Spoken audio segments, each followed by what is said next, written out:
Hey, this is Dan Bob from Top Contractor.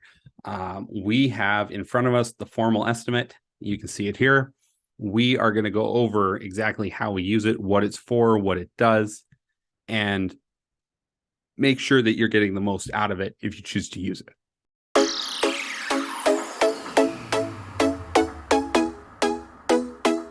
So this document comes in either a Word format or a Google Doc, depending on what you have available to you at your office or for your company. It's totally customizable. You can put all your stuff in here, make edits as you need to, make sure that it reflects your business specifically. You put in your company name, date.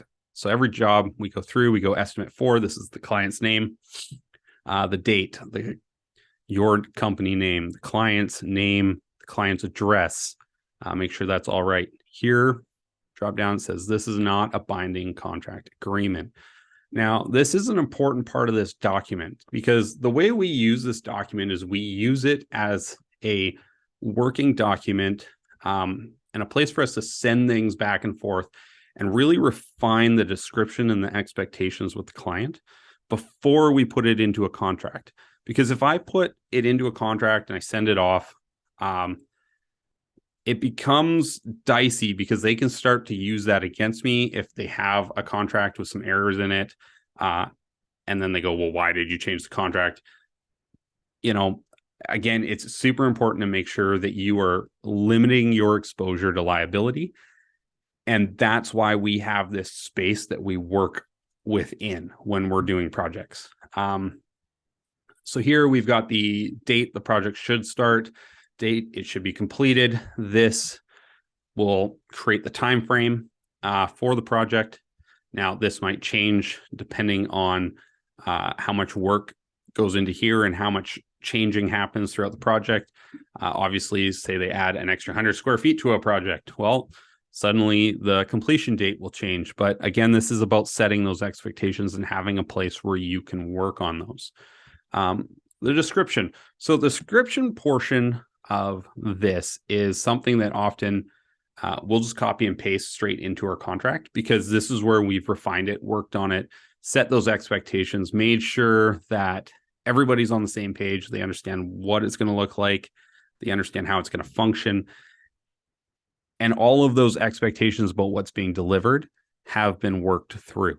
So this here often will get quite long, depending on what it is. We'll include everything from specifications of toilet makes and models, finishes, all of that stuff will go in here. Or if we have that somewhere else, because we've worked with a designer, we'll put in the description that this description area references a specific document, and then we'll attach that document either to this file or in an email so that they are hand in hand and they can't be altered or separated. Contractor responsibilities. This here is, again, it's a very important part of your document for us as a GC. This is always changing. The amount that's in there is constantly changing. What's in there is constantly changing. If, say, you're a floor installer, this could become very systemized for you. You go in, we do the demo, we remove it from site. This is where we take it. We bring you proof of tippage at the dump so that we're not dumping it in the forest. In my local town, that's a really big problem. A lot of contractors just go out into the woods and dump stuff. These little details are going to help set you apart from somebody who's not doing this. Who you're managing, who's going to be on site. Do you need to bring in any third-party suppliers, plumbers, electricians, if you're doing floor? All that kind of stuff is going to go in here. All of that's going to be, what are you responsible for directly? And you break that down as clear as you can, because part of the idea is, again, you're setting boundaries. You're not going to get halfway through the project and the client's going to be like, oh, I'm just going to have my brother-in-law come by with a trailer.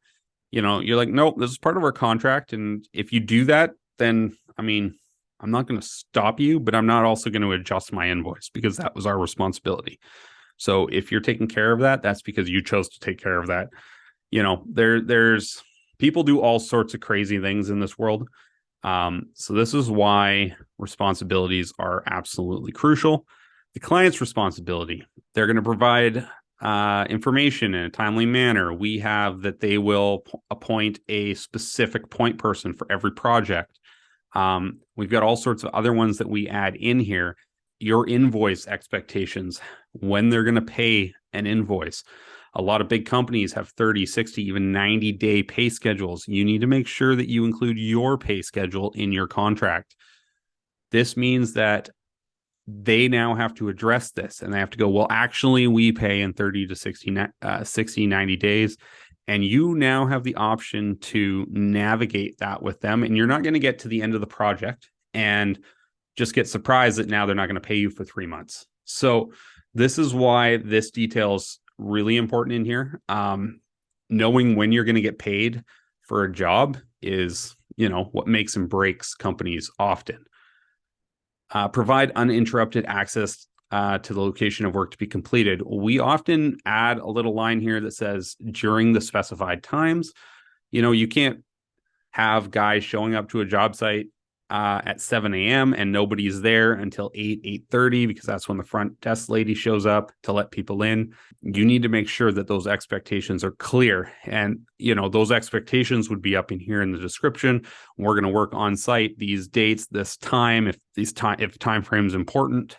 Provide power utilities necessary for completing the work. I have never personally experienced this because I've always included this since day one, but I know people who have had a client tell them they're not going to pay them X amount at the end of the job because that's how much power they used to complete the project. And they were convinced that the power the contractor was using at their house was the contractor's responsibility to pay for as part of their company overhead. As you go through, you're going to come up against things, and there's going to be things that are not in your details. And that's when you go back, you add them to your details, you save that thing as a master file again, and you make sure it's there.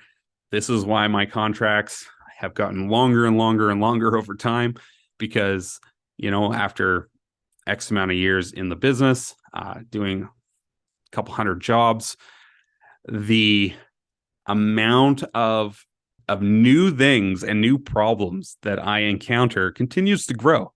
And then I go back and I make sure that I put in a new clause or I make an edit, something that I don't ever want to come up against again, or something I want to make sure I'm protecting myself from. And I'll add it to my contract. I'll save the contract. I'll make some edits. And now moving forward, that little thing is always in there. Down here, you've got the cost estimate. This is where you can break down that. Again, this is editable, so you can just add more rows if there's more rows required. Warranties are I use this in this document because it's part of my sales process.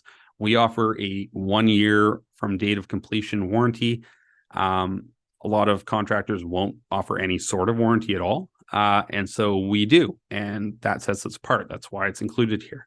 We have a few details in here, though, about what we warranty. We only warranty our workmanship. If we install something and it fails because we installed it incorrectly, or we installed something and that fails, then that's our responsibility. But if a product fails, we'll work with the client to get it replaced under the manufacturer's warranty, and we charge for that time. But I'm not going to take responsibility for a product that was made in China that I don't have any control over how it was made. If it, gets 6 months in and the thing breaks, that's not really my fault. So that's not something I'm willing to take responsibility for. And so I include a line in here about that I am not going to take responsibility for that. Disputes suck. So we've included a clause about how we get through disputes. If a dispute is encountered on an unaffiliated third party will be called in to consult. This means they don't get to call their buddy who's an engineer. We don't get to call our friends. We have to find somebody that we're both unaffiliated to that's going to come in and arbitrate. A good person for that would be a home inspector. There's a lot of different things out there that you can use to achieve this. If the problem is determined to be the fault of the contractor will be responsible to cover the costs of the consult, as well as the repairs. If it's found to be acceptable or not the fault of the contractor, the client will be responsible for the consultation charge and for the repair charges. And that's part of the warranty stuff here. So we do this because it's better to just have this outlined rather than getting to a point where something happens and now one side is feeling ganged up on. You're now fighting each other. It gets ugly. Nobody needs that. This just is it is the baseline. If something fails, this is what we do. We also added in a line here that we take absolutely no responsibility or liability for anything supplied by the client. And we've had too many times where a client has supplied the wrong thing, supplied something, changed something, provided something that doesn't fit or work. And we ensure that they are solving it at their cost, not our cost. And if we have to solve it, we're billing for that time at our hourly rate.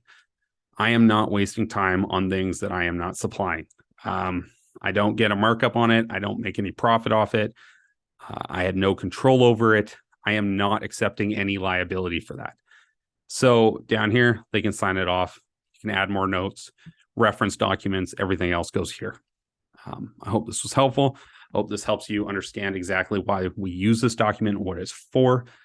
And we're going to go into, so once this is completed, then a client can go into either a fixed price contract or a cost plus contract. And we're going to go through both of those as well to provide you some insight and understanding into how we use them.